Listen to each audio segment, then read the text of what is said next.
L'hôpital de demain, il change pour ceux qui ont de l'argent. D'accord ? L'hôpital de demain, il n'existera jamais pour les plus pauvres, pour ceux qui sont les plus malades. Ça sera un parcours de galère. D'accord ?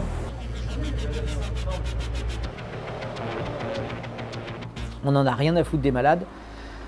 On n'en a rien à foutre de l'état de santé des personnels.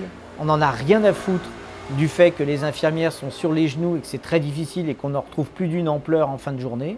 On mesure, n'est-ce pas, on mesure chaque jour la déliquescence du service public. Quand j'ai commencé à être étudiant en médecine, c'était dans les années 87-88, vous aviez plein d'hôpitaux dans Paris, vous aviez des lits d'hospitalisation, on prenait soin des malades et il n'y avait pas de problème d'hospitalisation des malades. Le service d'urgence était toujours vide. Et on a fermé des lits, et des lits, on a fermé plus de 120 000 lits en 15 ans en France. Dans les années qui viennent, l'assistance publique veut fermer encore l'hôpital Bichat, l'hôpital Beaujon, l'hôpital de Garches, des personnes, notamment des grands malades très très gravement handicapés. Ils veulent fermer le Jean Verdier, ils veulent restructurer l'Hôtel-Dieu. Donc l'assistance publique, malgré la crise du coronavirus et les manques qu'on a eus, continue à dire qu'il faut fermer des lits d'hospitalisation et continuer la restructuration. Et ça, c'est dramatique, parce que ça casse le moral des personnels, ça fait fuir les médecins, parce qu'on a de moins en moins de moyens, et lorsqu'il y a un malade à hospitaliser, ça devient de plus en plus difficile.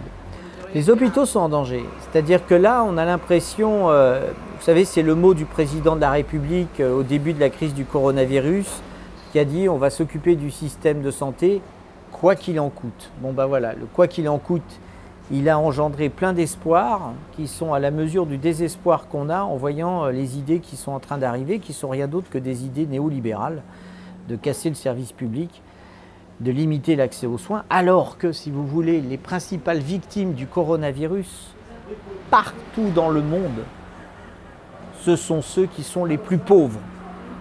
Et plus vous étiez pauvre, plus vous étiez gros, plus vous aviez de l'hypertension, plus vous aviez des diabètes, des maladies qui n'étaient pas diagnostiquées, qui n'étaient pas prises en charge parce que vous n'aviez pas d'accès aux soins.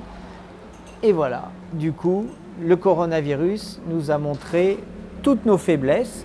On avait l'espérance que ces faiblesses soient corrigées. Absolument pas. Rien ne change.